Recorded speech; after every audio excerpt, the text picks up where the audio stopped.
रूस यूक्रेन युद्ध एक बार फिर निर्णायक मोड़ पर आ गया है। यूक्रेन के राष्ट्रपति व्लादिमीर जेलेंस्की ने खुलासा किया कि रूस ने पूर्वी डोनेत्स्क क्षेत्र में करीब 1,70,000 सैनिक तैनात किए हैं, जो रणनीतिक शहर पोक्रोव्स्क पर कब्जा करने की कोशिश कर रहे हैं। तो वहीं रूसी ड्रोन हमलों में यूक्रेनी नागरिकों की जान जा रही है। सुमी शहर में 4 बच्चों सहित 11 लोग घायल हुए हैं। दूसरी तरफ कनाडा में बने स्नाइपर राइफल रूस के सैनिकों के पास पाए जाने से पश्चिमी देशों की चिंता बढ़ गई है। दरअसल स्थिति क्या है, अब आपको ये समझाने का प्रयास करेंगे, क्योंकि यूक्रेन ने कहा कि उसने रूस में घुसकर उसकी घातक ऑरेशनिक मिसाइल को तबाह कर दिया, जो परमाणु हमला कर सकती है।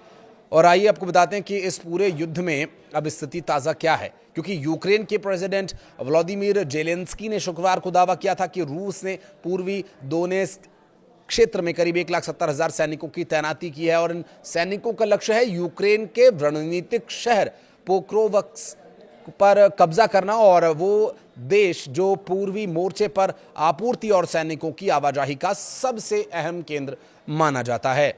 जेलेंस्की ने कहा कि पोक्रोव्स्क में स्थिति जो हालात है, जो वर्तमान स्थिति है, वो काफ़ी कठिन है। उन्होंने ये भी स्वीकार किया कि कुछ रूसी टुकड़ियां शहर में घुस आई हैं, लेकिन यूक्रेनी बल उन्हें पीछे धकेल रहे हैं। राष्ट्रपति ने रूस के उन दावों को सिरे से खारिज कर दिया जिनमें यह कहा गया था कि पोक्रोव्स्क शहर की घेराबंदी हो चुकी है।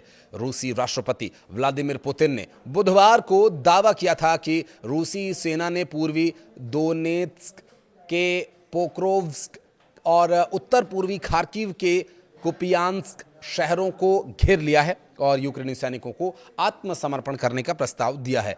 पुतिन ने मॉस्को के एक सैन्य अस्पताल में घायल सैनिकों से बातचीत के दौरान कहा कि रूस पत्रकारों के लिए भी सुरक्षित गलियारा खोलने को तैयार है, ताकि वे अपनी आंखों से देख सकें कि मैदान पर क्या हो रहा है। लेकिन यूक्रेन के सैन्य अधिकारियों ने इन दावों को मनगढ़ंत और काल्पनिक बताया।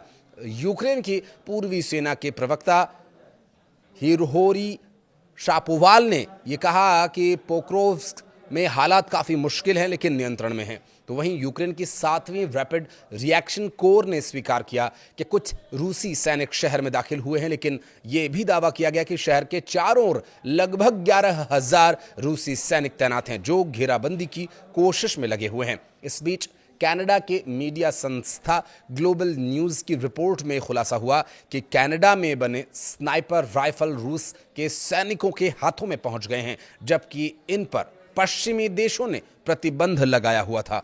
रिपोर्ट के मुताबिक कैडेक्स डिफेंस नाम की एक कंपनी के राइफल मॉस्को के ओरेल एक्सपो 2025 प्रदर्शनी में दिखाई गई और यूक्रेन युद्ध के मोर्चे पर रूसी स्नाइपर्स के पास देखी गई। जांच में यह पाया गया कि इन हथियारों को कई देशों के जरिए फिर से बेचा गया, जिससे कि प्रतिबंधों को दरकिनार किया जा सके।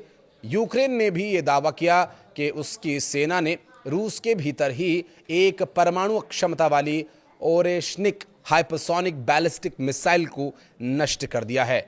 यूक्रेन की सुरक्षा सेवा यानी SBU के प्रमुख वासिल मालियुक ने बताया कि ये गुप्त ऑपरेशन रूस के अस्त्राखान के क्षेत्र कापुस्तिन यार मिसाइल परीक्षण केंद्र पर किया गया और ये 100% सफल भी रहा। इस ऑपरेशन में यूक्रेनी सैन्य खुफिया एजेंसी HUR और विदेशी सहयोगी खुफिया नेटवर्क ने भी हिस्सा लिया। राष्ट्रपति व्लादिमीर जेलेंस्की ने बताया कि हर साल ऐसी 6 ऑरेशनिक मिसाइल्स बनाई जा सकती हैं, जिनकी क्षमता परमाणु हथियारों जैसी विनाशक है। बहरहाल इस वर्तमान स्थिति को लेकर अभी युद्ध के क्या हालात आगे रहेंगे, इस पर लगातार रहेगी हमारी नजर। डिटेल्स आप तक पहुंचाते रहेंगे।